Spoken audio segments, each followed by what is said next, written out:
Amém, amém. Deus abençoe, irmãos. Vamos à leitura em São João, no capítulo 6.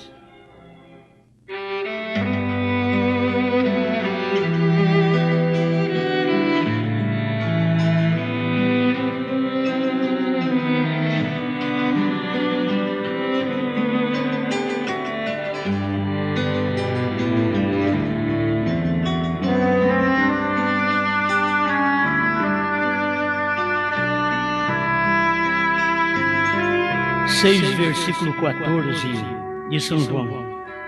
Vendo, pois, aqueles homens o milagre que Jesus tinha feito, diziam: este é verdadeiramente o profeta que devia vir ao mundo.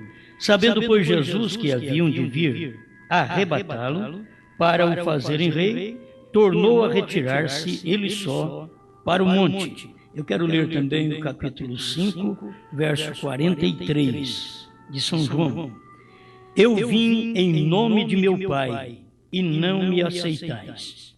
Se outro vier em seu próprio nome, a esse aceitareis.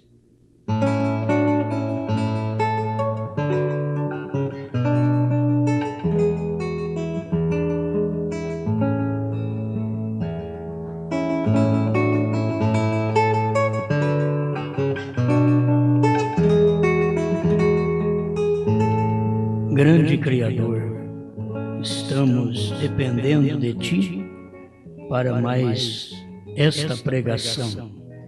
Que o Senhor manifeste, entre em cena para ajudar meus irmãos, porque a nossa intenção não é atrapalhar, e sim ajudar. E o Senhor é o único que pode nos ajudar. Por isso, nos colocamos em Sua presença. Em nome do Senhor Jesus Cristo. Amém, Senhor. Amém. Pode sentar,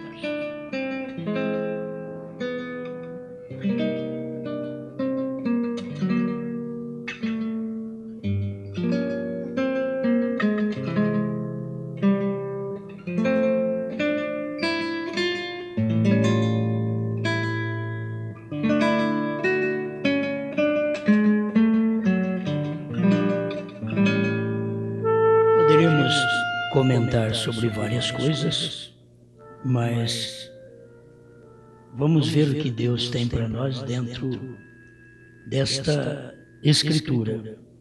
Vamos falar sobre outro nome.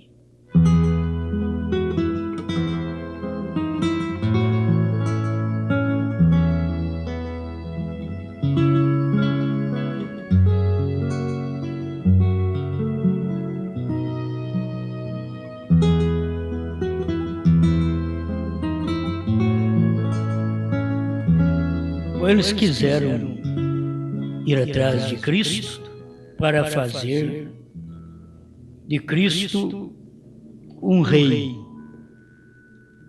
O que lemos aqui, São João capítulo 6, verso 14 e 15.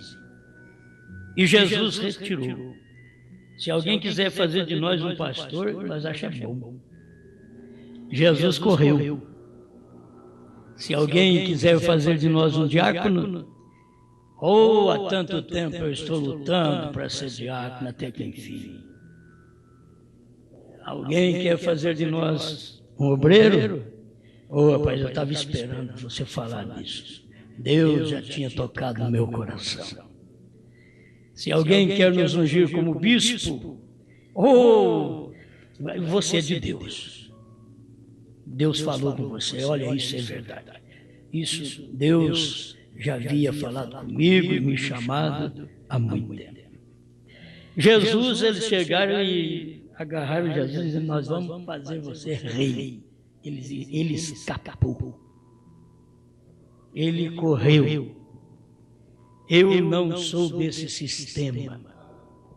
O meu reino não é desse sistema de mundo, de rei e reino que vocês têm.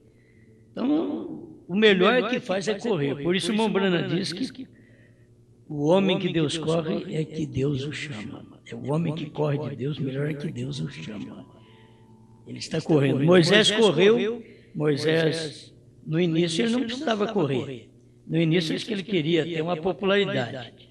Catou o rapaz, matou o rapaz, enfiou o rapaz na areia, enterrou ele na areia. Aquilo poderia dar um grande nome para Moisés. Ele viu, não deu nada certo. Eu vou ter que sair correndo. Vou embora. Vou fugir. Aí tornou um fugitivo e lá distante teve um casamento. Aquele casamento foi uma bênção.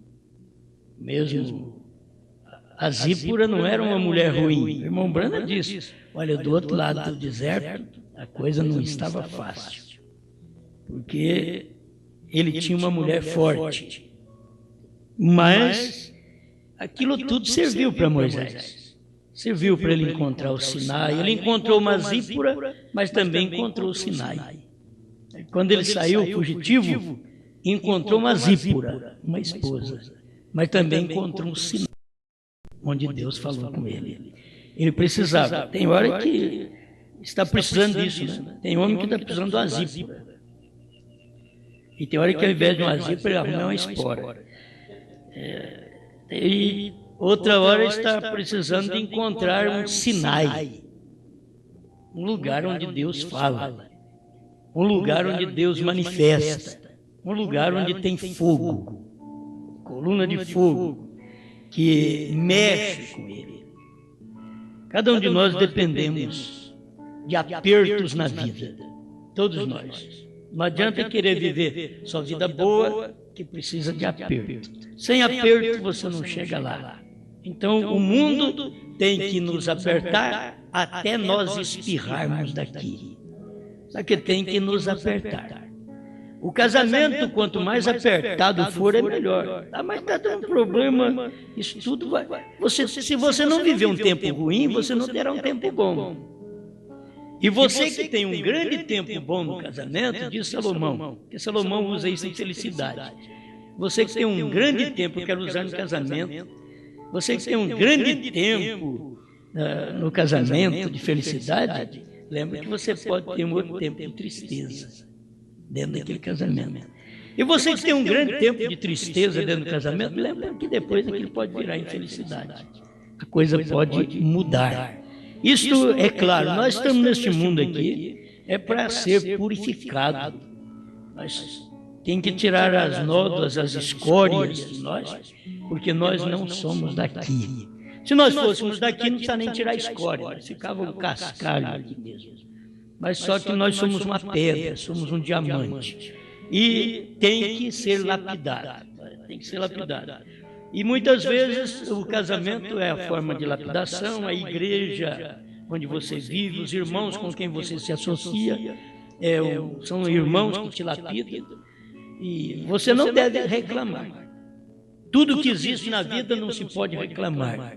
São meios de lapidação para o crente. O crente precisa disso daí. Ele sabe que ele está rumo ao céu e que o que aparecer no caminho dele é bênção. Certo? Que aparecer no caminho dele é bênção. Não, mas tem muita coisa ruim que aparece no caminho. Mas daí é uma bênção, vai me aperfeiçoar. O ruim vai me aperfeiçoar. O ruim vai me esmirilar. Precisa disso. Bom, já falamos disso. Tem hora que as pessoas não sabem, mas precisa do marido ruim que tem, da mulher ruim que tem. E precisa até ficar sozinho do jeito que fica. Como tem uns irmãos aí sofrendo, ficando sozinhos, esperando em Deus por uma esposa.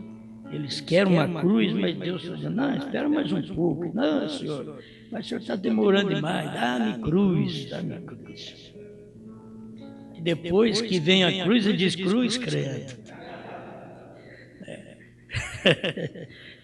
Mas no início é uma choradeira e quer. E depois que tem aquilo, a coisa muda, a cruz muda.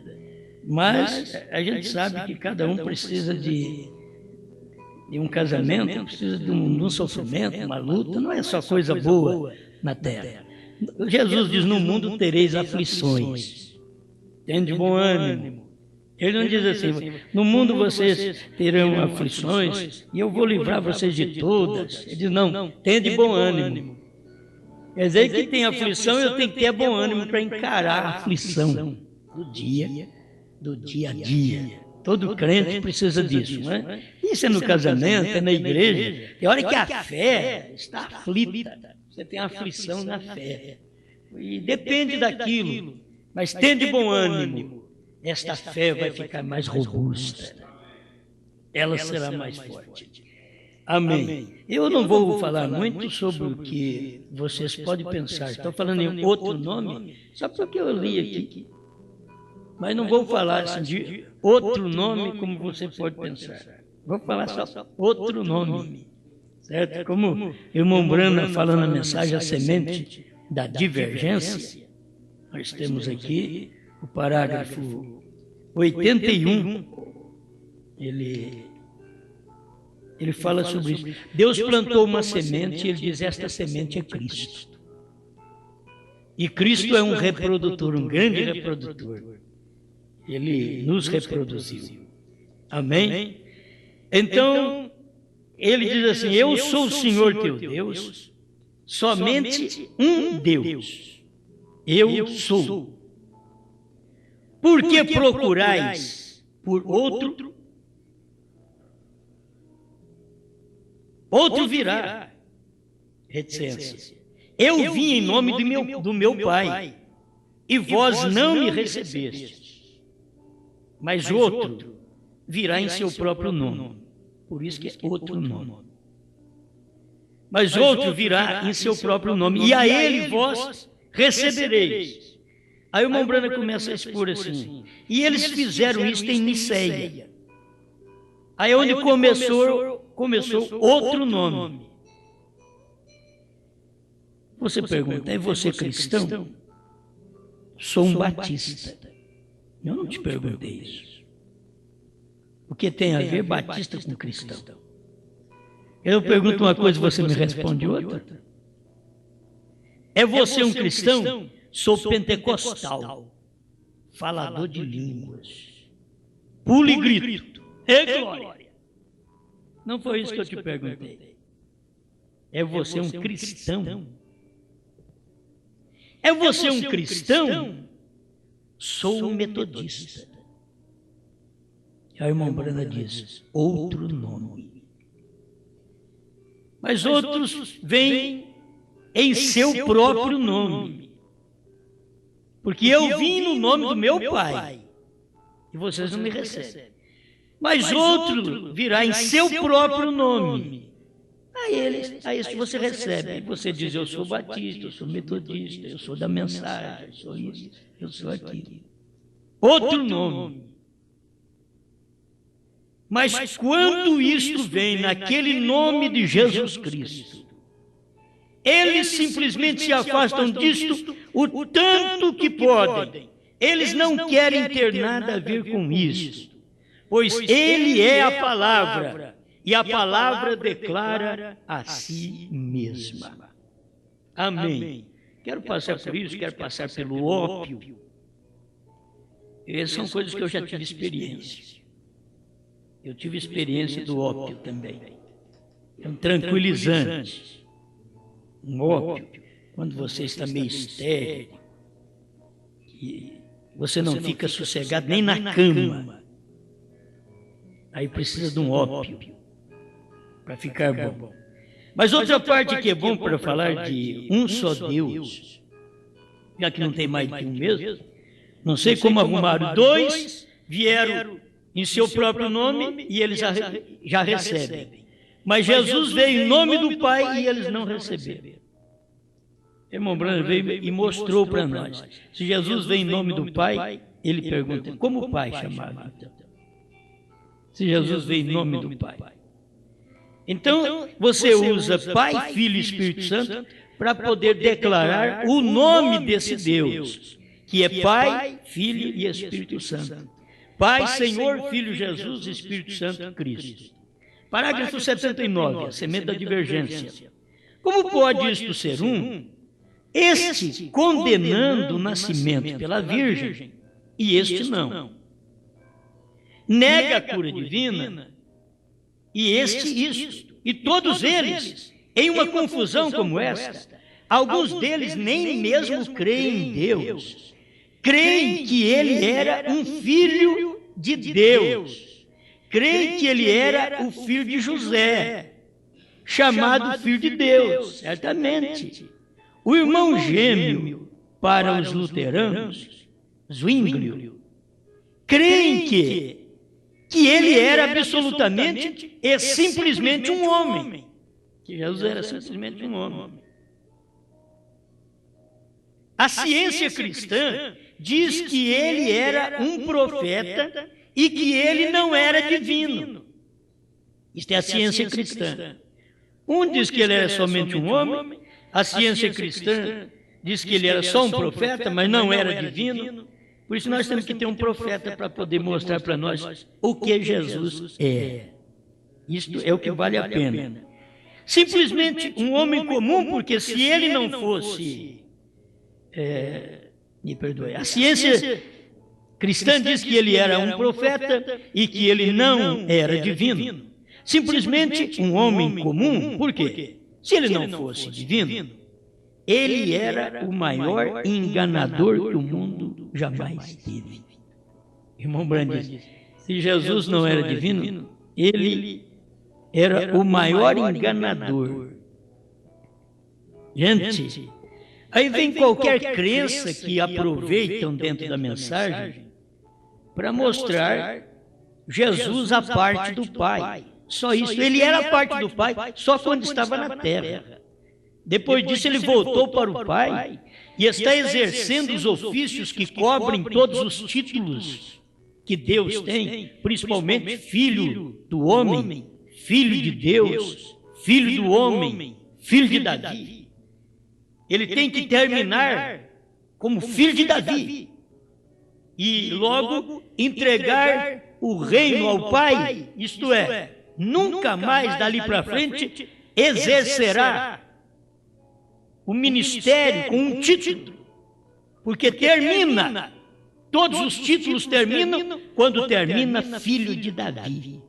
Ali termina. E é por isso que ele entrega o reino a Deus o Pai, porque dali para frente você só conhecerá o Senhor Jesus Cristo. Você não conhecerá ofícios mais dele. Hoje você conhece, e é tão bom conhecer ofícios dele hoje, porque quem não conhece os ofícios de Deus está passando por alto um dos grandes ofícios dele, que é filho do homem. E as pessoas regozijaram no tempo de Jesus Cristo e podiam dizer, ele é o Filho do Homem, ele é maravilhoso, ele é o profeta de Deus, aqueles que puderam crer nele. E hoje, graças a Deus, Deus trouxe este ofício para os gentios, como nunca tínhamos um ofício desse. Na carne de um homem gentil, Deus não deixou nós sem também. Se ele veio em Cristo, e Cristo não era nem judeu, nem gentil, mas ele não veio para gentil. A Bíblia diz que ele veio para os seus, e os seus não receberam, que eram os judeus. Mas quando os judeus não receberam, ele começou a pegar todo mundo.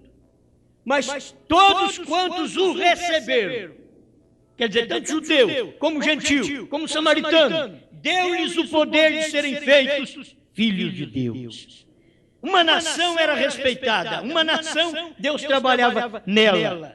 Mas quando aquela nação rejeitou a Deus, Deus passou a trabalhar com indivíduos e tomar os indivíduos de cada lugar. É aquele que crê, é que recebe. Não mais um grupo. Deus não trata com um grupo, Deus trata com você. Deus não trata com seu marido. Trata com você, Deus não trata com a sua mulher, Deus trata com você. Amém? Amém? Deus não trata com o seu pastor, Deus trata com você. Você tem que entender isso. Alguém diz, não, mas Deus não trata com o pastor? Com o pastor ele trata com ele só, aí não trata com a igreja. Porque Deus trata com o indivíduo. O que Deus falar comigo, se você for membro desse corpo ministerial, então Deus falará com você do mesmo jeito que Ele falou comigo. E se Deus falou com você, porque Ele teve um com quem Ele falou. Sempre Deus encabeça através de alguém, e sempre Deus está num homem para poder ordenar as coisas. Ele esteve em Paulo e ele esteve no irmão Branham como apóstolo, profeta, para ordenar as coisas para nós. Amém? Hoje nós já temos tudo ordenado, que é só caminhar dentro daquilo, que é muito bom. Escute para vocês verem o que o irmão Branham vai explicando aqui. Ele era Deus ou ele não era nada? Falando de Jesus Cristo. Ele era Deus. Agora, se ele era Deus, não tinha outro. É o que as pessoas têm que ver. Deus estava confinado num corpo chamado Jesus Cristo. Ele antes era espírito, mas quando ele veio a ser carne, o Deus Espírito veio tudo em plenitude. Tudo que era Deus, tudo que era céu, tudo que era terra, tudo estava dentro de Jesus. Tudo que era anjo, arcanjo, querubim, serafim, tudo estava dentro de Jesus. Ele é a plenitude da divindade. E plenitude é a coisa plena, não faltando em lugar algum. Isto é que ele era a plenitude da divindade. Então, se ele não foi divino, irmão Branham diz então, ele seria o maior enganador. Ele era Deus, ou ele não era nada. Ele era divino. Ele era a deidade, ele mesmo, feito carne, no nosso meio, na pessoa do Filho de Deus. Que tem que ter um lugar para você ver. Senão você não pode ver Deus. Deus é Espírito. Ele enche os céus e a terra. Lugar nenhum você vê Deus. Você chega lá no céu, eu quero ver Deus. Não vai ver lá. Você não vai vê-lo. Mas aqui está Cristo. E Cristo é Deus. Não, mas o Cristo é filho. Diz, você é um incrédulo. Depois não vai nem para o céu. Senão vai dar problema lá no céu. Senão vai ter que Miguel te pegar pelo pescoço e jogar para a terra outra vez. Rapaz, some daqui. Você ainda vem discutir religião aqui? Não. Alguém, não, mas ele era só filho. Ele era filho porque estava aqui. Deus numa carne, Deus é filho. Numa carne, Deus é filho. Deus é mortal numa carne. Mas quando ele sai da carne, ele é imortal. Deus é cansado numa carne, Deus chora numa carne, Deus geme numa carne, Deus dorme numa carne, mas quando Ele levanta e dispara mar, aquieta-te vento, Ele é Deus no corpo, Deus numa carne. Amém. E nessa era Deus veio em William Branham e diz para a neve, para! E diz onde não havia esquilo, haja! E diz para o peixinho morto, tenha vida. Aleluia. Agora, isso era Deus outra vez. Deus num homem. Deus num homem. Você sabe que para você ver Jesus num corpo de carne, você nunca vai ver. Porque ele voltou ao Pai. Aquele corpo foi para esse trabalho. Aí ele começou a usar o corpo dos apóstolos, dos profetas. E se manifestar através dele, porque ele voltou ao Pai, quer dizer, voltou ao Espírito, outra vez, voltou ao Logos, outra vez, para que pudesse manifestar nos seus servos durante as 7 eras da igreja. Quando terminou as 7 eras da igreja, ele vem e diz, eu quero ser homem outra vez, eu quero ser carne, eu quero nascer de mulher.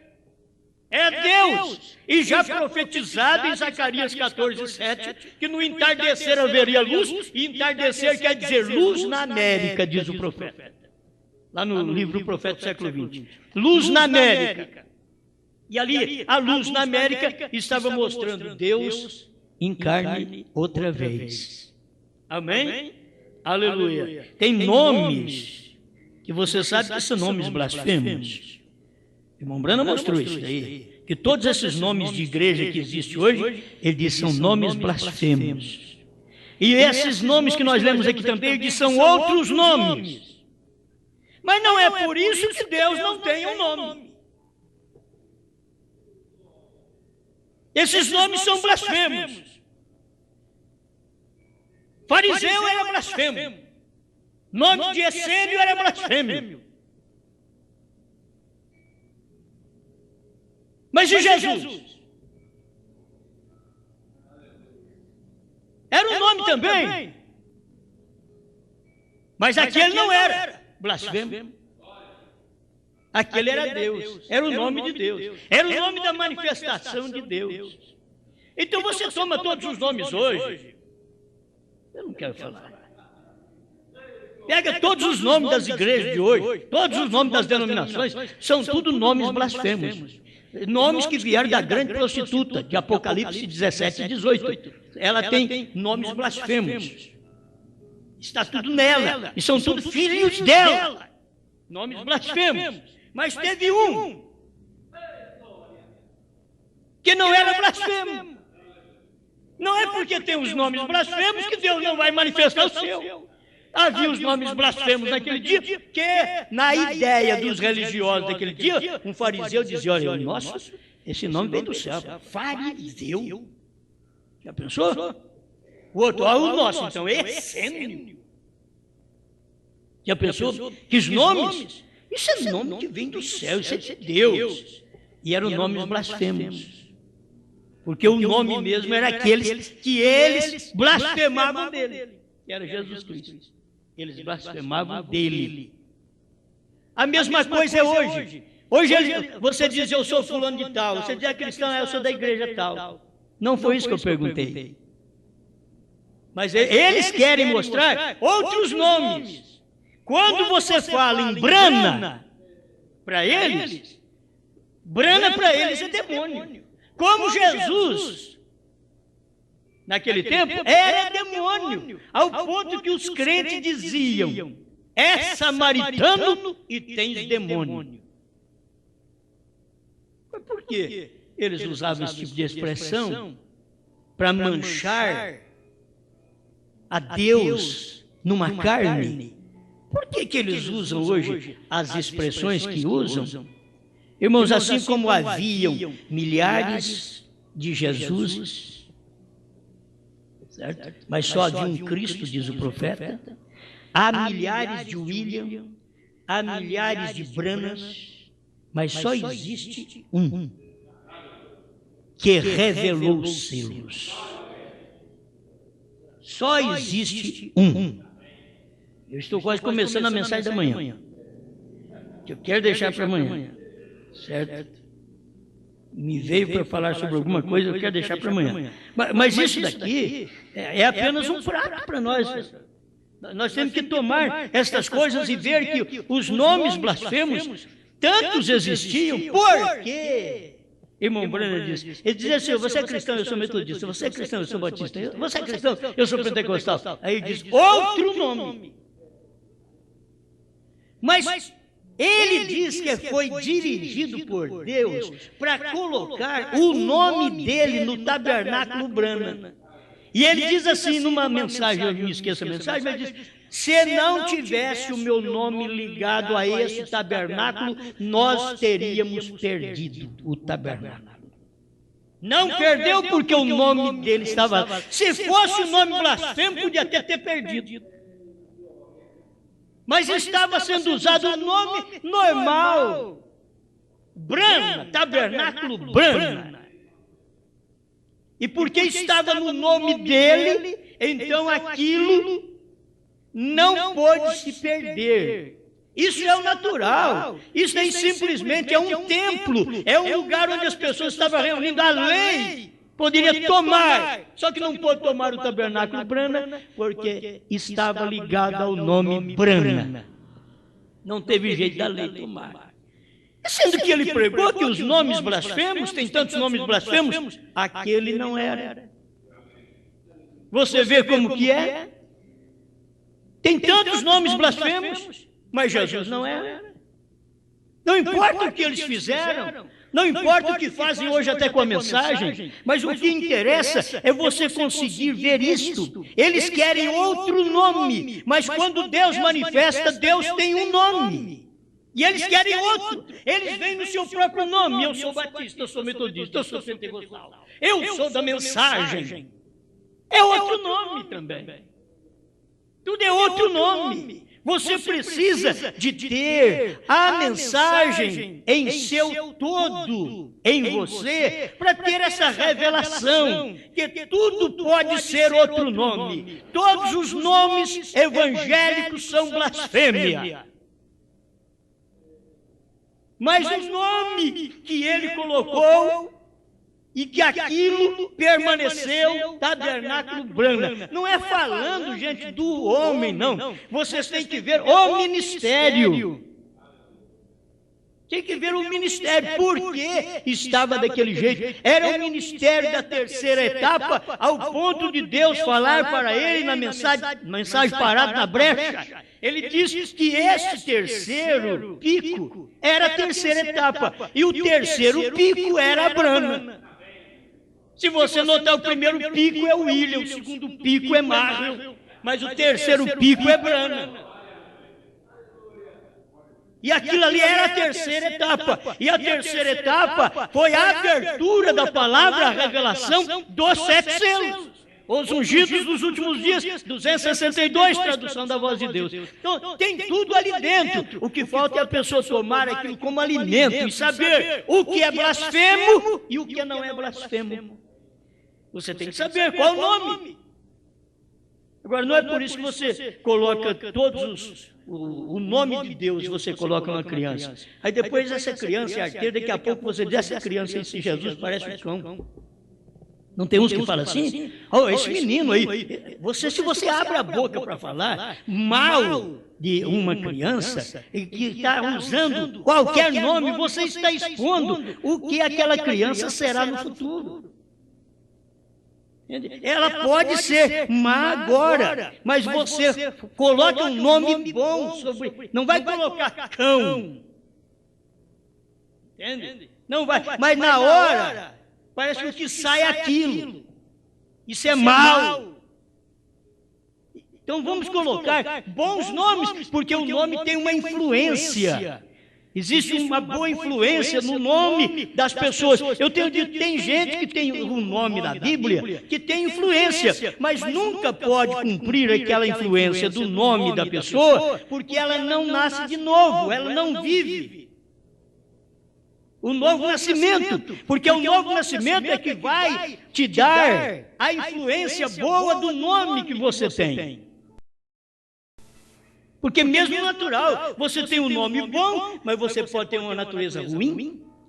Mas se você nascer de novo, aquele nome vai refletir, vai ajudar. Ajuda você, você nasceu de novo. Houve uma mudança de vida, há uma mudança de nome. Amém. Mas aqui eu tomei essas partes só para mostrar que o irmão Branham diz, ele era Deus ou ele não era nada. Ele era divino, ele era a deidade, ele mesmo, feito carne no nosso meio, na pessoa do Filho de Deus. Certamente, isto é o que ele era. Aí ele vem no parágrafo 81 e diz, Deus plantou a sua semente. Estou concluindo, porque já é hora de começar a fila de oração. Deus plantou sua semente e a sua semente é Cristo. Ele é o único portentado verdadeiro, ele é o único verdadeiro Deus, não há nenhum outro além dele. Eu sou Deus e somente Deus, disse ele. Jesus disse, este é o mandamento, ouça, ó Israel, eu sou o Senhor teu Deus, somente um Deus. Eu sou, porque procurais por outro, outro virá. Eu vim em nome de meu Pai, e vós não me recebestes, mas outro virá em seu próprio nome, e a ele vós recebereis. E aí ele começou a expressar. Vamos passar agora para um pouquinho do ópio, porque você tem um nome que também tem uma boa influência. 82, a semente da divergência. Mas quando isto vem sobre aquele nome de Jesus Cristo, Eles simplesmente se afastam disso, tanto que podem, eles não querem ter nada a ver com isso, pois ele é a palavra e a palavra declara a si mesma, observe, o único caminho a escapar. Ele é a rosa de Saron. A Bíblia diz que ele era. Cada título na Bíblia de Deus pertence a Jesus Cristo. Ele é o Alfa, Ômega, o princípio, o fim, aquele que era, que é e que há de vir, a raiz das primícias de Davi, ambos, raiz e primícias de Davi, a estrela d'alva, a rosa de Saron, o lírio do vale. Tudo que você precisar, se você for ver o significado de cada coisa dessa daqui, vai e aproveita. Toma um golinho de cada coisa dessa daqui. Eles perguntam sempre assim, você já tomou um golinho da raiz de Jessé? Toma um golinho da raiz de Jessé. E você que gosta muito de remédio de raiz, toma um pouquinho da raiz de Jessé. Te fará bem. Isso vai fazer bem para você. E você que está histérico, histérica, ele diz assim, ó, a estrela d'alva, a rosa de Saron, o lírio dos vales, o alfa, o ômega, o Pai, Filho, Espírito Santo, tudo em Jesus Cristo. Tudo. Você pode ver tudo em Jesus Cristo. E tem um outro que ainda diz, não, em Jesus e depois tem o Pai.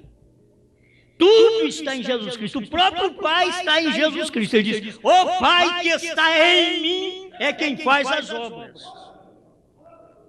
Mas eles querem sempre usar o versículo que Jesus está dizendo, convém que eu vá para o Pai, porque o Pai é maior do que eu. E como que o Pai maior do que eu pode estar dentro de mim? Então as pessoas não conseguem ver. É por isso que Deus é grande. Deus é grande e pode estar dentro de você. Oh, se Deus podia estar dentro de Jesus, Ele está dentro de mim, dentro de você. O Pai que está em mim, Ele é maior do que eu. E como que o maior pode estar dentro do menor? Isso é mistério, mas é verdade. Você sempre põe o menor dentro do maior. Mas aqui é diferente. O maior está dentro do menor. E tem que ser assim, porque Deus é o maior, Deus é grande, e Deus criou o homem com um lugarejo muito pequenininho. Ele não quer entrar dentro do corpo inteiro, não. Não, ele vem morar só na alma, só ali. E ele na alma, ele toma conta desde a ponta do dedo até o fio de cabelo. Tudo ele governa, ele lidera tudo. Alguém diz, mas eu estou perdendo o teu cabelo e Deus está dentro de mim? Sim. Estou ficando careca e Deus está dentro de mim? Sim. Depois você me diga onde eles estão. Porque quando eu voltar para lá, eu terei todos lá. Todos os meus cabelos lá. Amém? Aleluia. Coisa boa, não é? Ele era a manifestação total do Deus Jeová, feito carne, para habitar no nosso meio. Isto é exatamente o que ele era. Amém. E aí vem uma vida bonita para se viver, eu creio, dá para nós falarmos aqui mais um pouquinho. 83, no final do 83, ele diz, e aquela era uma vida bonita, nunca houve uma vida vivida como aquela, como a de Jesus, nunca houve. Mas ele teve que ser esmagado no Calvário. Porque tem que pegar uma vida bonita para poder passar um golinho para nós, um pouquinho para nós. Uma vida bonita de se viver, não é aparência, não é fisionomia. Ele, de aparência, ele era feio. A fisionomia esquelética, feio, magérrimo.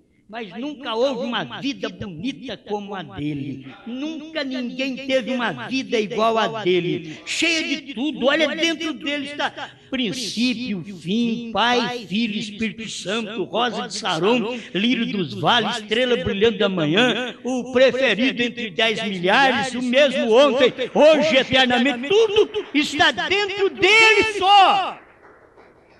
Uma vida bonita de se viver. Aí no 84, Semente da divergência, ele diz assim, eles tomaram a unção da rosa de Saron e colocaram sobre Arão. Ele teve que ser ungido com aquilo para poder ir perante o Senhor no lugar santo, no véu santo. Ele tinha que ser ungido com a rosa de Saron para ir e aspergir no lugar de misericórdia cada ano. E aquela unção devia estar sobre ele, um cheiro suave ao Senhor, carregando o sangue do Cordeiro perante ele, depois dele também haver sido aspergido pelo Cordeiro, romãs e campainhas ao redor de seus vestidos, ele tinha que andar em um certo passo, cantando, Santo, Santo, Santo é o Senhor. 85, a semente da divergência. Observem, ele é aquela rosa de Saron, aquele cheiro suave. Eu quero que você acompanhe isto. Se ele está dentro de mim, dentro de você, ele é a rosa de Saron, um cheiro suave. É uma família que cheira suave, cheira bem. Amém? A unção sobre o seu povo. Você não pode vir perante ele com algum credo ou alguma outra coisa, a não ser ungido com aquela rosa de Saron, a palavra. Ele também é o lírio do vale. 86. Agora, como você consegue o ópio? Você obtém o ópio quando você toma um lírio, o espreme, dali você obtém o ópio. Pega um lírio e o espreme. E aí poderíamos virar a uma mensagem que o irmão Brana pregou, reverendo senhor lírio. E se Jesus era um reverendo senhor lírio, e depois o pastor tem que ser o reverendo senhor lírio. Quanto mais ele é apertado e exprimido, mais cheiro suave sai para a congregação, para o povo. Agora, que cheiro suave? É mensagem. Cheiro suave é mensagem. Daqui a pouco você chega aqui com desodorante, com perfume, ó. Cheiro suave. Não, isso daí fede perante Deus. Nós estamos precisando disso daqui que Deus tem para nos dar. O ópio. Os médicos o usam em seus laboratórios, tomam um homem que é nervoso e frustrado. Espero que vocês não estejam nervosos, não. Está nervoso, frustrado, perdeu a vontade de viver, se agita, se frustra porque não tem o que quer, o que deseja possuir, mas não consegue. Deseja uma felicidade, mas não a tem, se torna uma pessoa frustrada, já não valendo nada, perdeu o amor pela vida. Quando se perde o amor pela vida da gente, a gente perde o amor pela vida dos outros. A vida não tem valor mais, porque a gente perdeu o amor pela própria vida. Toma um homem que é nervoso, vamos colocar nós tudo lá agora? Vamos tomar uma agulhadinha, uma injeção de ópio. Você quer ver?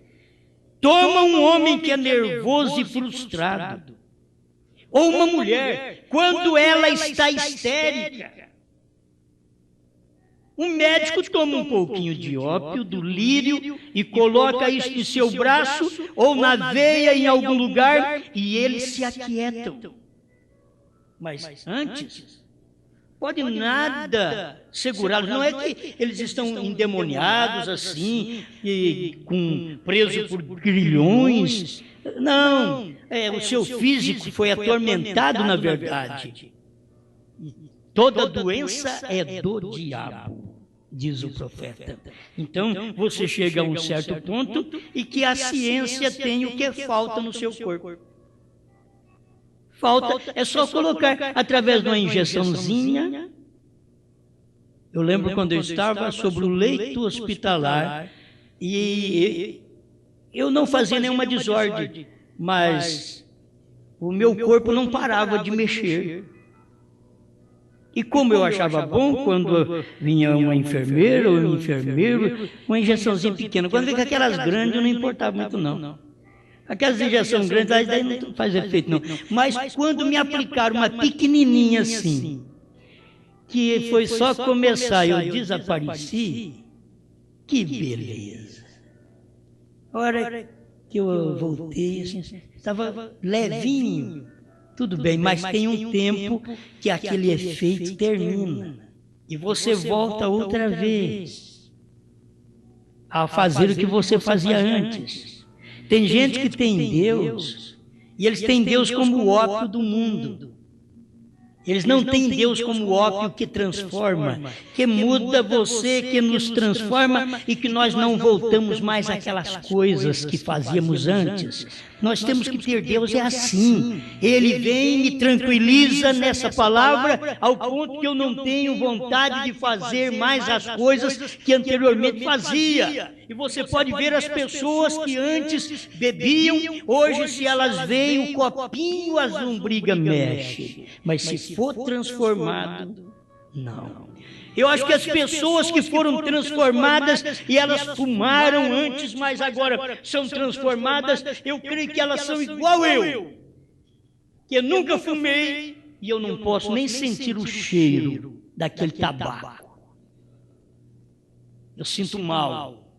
E eu tomo isso daí para mostrar para você o que é receber Deus. Quando você tem Deus, aquilo muda, você não tem vontade de fazer aquilo mais. Você fazia antes, mas agora você pensa mais vezes. Ao tocar no alheio, você pensa mais vezes. A cobiçar a mulher de alguém, você pensa mais vezes. E aí você recebe o efeito do ópio.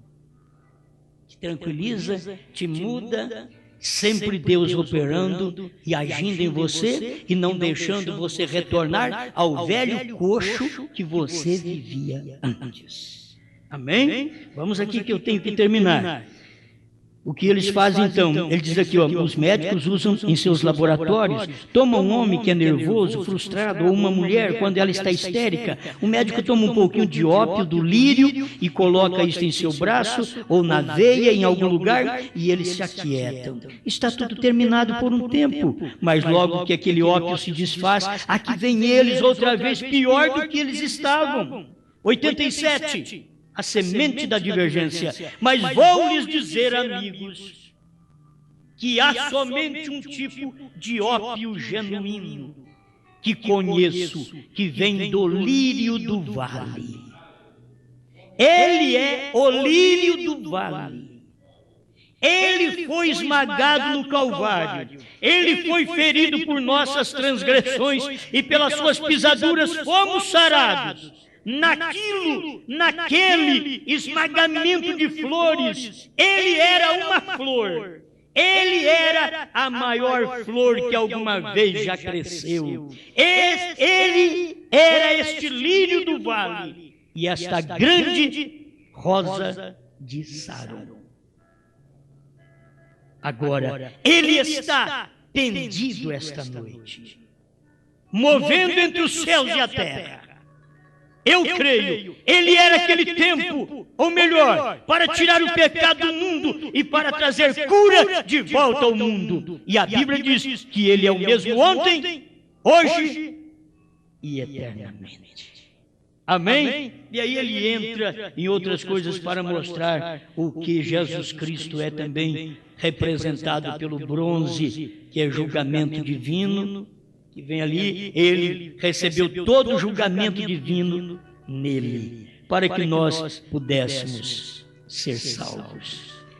Não tem mais nenhum julgamento para nós, tudo já caiu sobre ele. Amém? E aqui, deixa eu encerrar com coisas conhecidas de todos vocês também, que a gente já leu para vocês.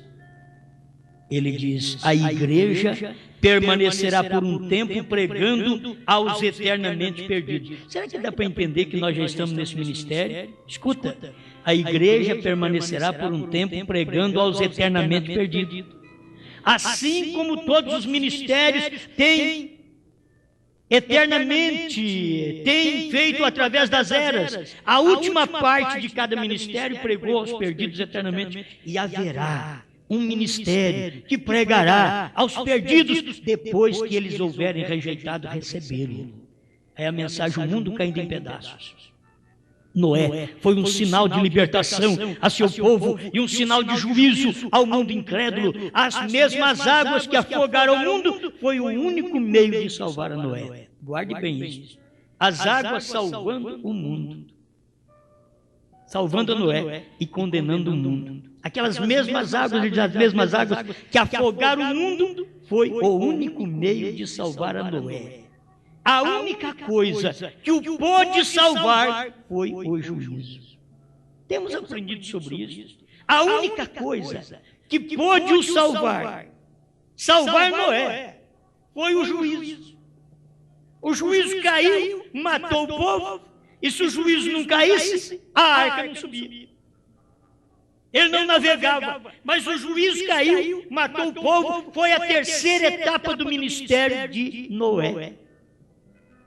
Enquanto a terceira etapa matava os outros, salvava Noé. Noé salvo pelo juízo que caiu sobre o povo. Será que dá para você entender que esse é o tempo? Escuta aqui, você ore, então vigie a Deus vir à cena, veja-o cumprir sua promessa. Ele está esperando que o pequeno rebanho, que esse pequeno remanescente comece a clamar e a chamá-lo. Então vigie o que vai acontecer. Haverá um desafio nacional, haverá um poder que eles não têm visto. Agora, presta atenção. Todo mundo na mensagem está esperando vir esse poder. Está esperando vir esse desafio nacional. E esse poder que jamais tem visto. Eles estão esperando até o irmão Brana vir para manifestar um grande poder desse na igreja. Quando não tem base bíblica para isso mais. Mas escuta, o único mal será esta vez que o tempo haverá terminado. E quando foi que o tempo era para terminar? A revelação dos trovões, o tempo terminava, e o sétimo anjo estava na terra ainda, naquele tempo, e o tempo terminou. O único mal será esta vez, que o tempo haverá terminado, será muito mais tarde então, a porta se haverá fechado. Recorde, estamos no tempo do fim. Ore. Amém? Um sinal certo passando por alto. Mais um pouquinho aqui. Ele não completou toda a sua obra quando ele esteve aqui na terra, em seu ministério terreno. Assim sendo agora, obra em e por meio da noiva. Ela sabe disso, porque não era o tempo para fazer certas coisas que agora devem serem feitas. Porém, ele cumprirá, por meio da noiva, aquela obra que deixou para esse tempo em particular. Segunda vinda do dia de vingança, Isaías 61, que começou em Malaquias 4 e seguirá na noiva. O editor que fala sobre isso está nas eras da igreja. Aqueles eleitos juntamente com ele serão os que realmente manifestarão ao Senhor naquele dia, e serão seu corpo e produzirão suas obras. Neste último dia há novamente uma nova gente sobre a terra. Já era no tempo do profeta. Eles estão esperando que isso venha acontecer agora e que a noiva chame a atenção do mundo. Era o ministério que Deus estava usando no tempo do profeta. Era o profeta e a igreja da América naquele tempo. E eles não puderam perceber isso daqui. Ó. Nesse último dia, há novamente uma nova gente sobre a terra, as quais sobre seu mensageiro serão a voz final, a era final. Amém. O que você pode esperar já é passado. Você tem que saber que nós estamos pregando, tem mais parágrafos aqui, onde o irmão Brana mostra sobre isso, que quando você está pregando esta última mensagem, já é o dia do juízo. Você está pregando esta última mensagem. Está mostrando isso para o povo, porque é juízo para quem ouve e rejeita. Quem ouve e aceita é salvo. O juízo que cai e destrói os que rejeitam é o mesmo juízo que levanta os que aceitam. Olha para você ver, salvo pelo juízo. Nós já falamos, pregamos sobre isso. São salvos pelo juízo. Então, finalizando, se hoje o juízo cai sobre a terra, através de nomes, outros nomes, que as pessoas não podem, de maneira alguma, se livrar desses nomes. Irmãos, as pessoas estão comprometidas com cada igreja, cada crente está comprometido com uma igreja, eles não podem sair de lá. Se eles saírem, eles já recebem uma capa preta sobre eles, dizendo que está amaldiçoado, que você saiu da verdade. E aquilo está tão longe da verdade. O eleito que precisa examinar a própria Escritura e a mensagem do profeta e ver que hora é que você está vivendo e que verdade é esta que Deus está manifestando nesse dia, quando Ele também tem um nome e trabalha através deste nome, que é a última etapa, que é a terceira etapa, é o nome Brana. A terceira etapa é o terceiro pico. Está escrito aí na mensagem parada na brecha, 138 a 153. Então, isso é tão claro, é só tomar isso e viver. Dizer, Senhor, o que eu tenho que fazer? Só crer. O irmão Branham disse que John Glenn, ao entrar dentro daquele tanque sob comprimido, não precisava fazer nada. Era só olhar um visor, e naquele visor começava a dizer 10, 9, 8, 7, 6, 5, 4, 3, 2, 1, 0. O foguete saía da terra. Agora o irmão Branham diz que 10 é o número do mundo, mas conosco a nossa contagem regressiva é do 1 ao 7, ele diz, porque você pega da sétima era e retorna à primeira outra vez. E volta ao Calvário e vê a hora zero no Calvário. Ele chegou à hora zero quando terminou tudo. E ali foi quando conquistou todas as bênçãos, toda a nossa salvação, toda a nossa cura, foi a hora zero. E a igreja está vivendo agora, ao final das eras, a hora zero para a igreja novamente. Senhor Deus, obrigado, Pai, por mais um momento que podemos conversar com o seu povo um pouquinho sobre esta palavra. Ajuda-nos a receber maior luz do céu e viver de acordo com a sua vontade. Tira todo o espírito blasfemo da nossa vida, dos nossos lábios, do nosso corpo, dos nossos olhos e dá-nos cada dia a revelação do nome que o Senhor tem usado neste dia final. Obrigado, Pai, porque sempre os homens ignoraram o dia da sua manifestação. E o Senhor manifestou num homem e até mudou o nome dele nesse tempo final. Foi uma direção do Senhor, que se não fosse o Senhor, ele seria um mensageiro igual aos outros do mundo mesmo. Mas o Senhor deu um nome para ele. E o Senhor manifestou no HM, como o Senhor mesmo disse, através do seu profeta, que HM é parte do nome de Deus. Isto veio não no homem natural, não no ministério natural como Billy Graham, mas no ministério para a noiva, o ministério do Espírito. Este é o ministério que prepara o povo para o arrebatamento, onde tem um HM manifestando o nome do Senhor. Obrigado por tudo, em nome de Jesus Cristo. Amém.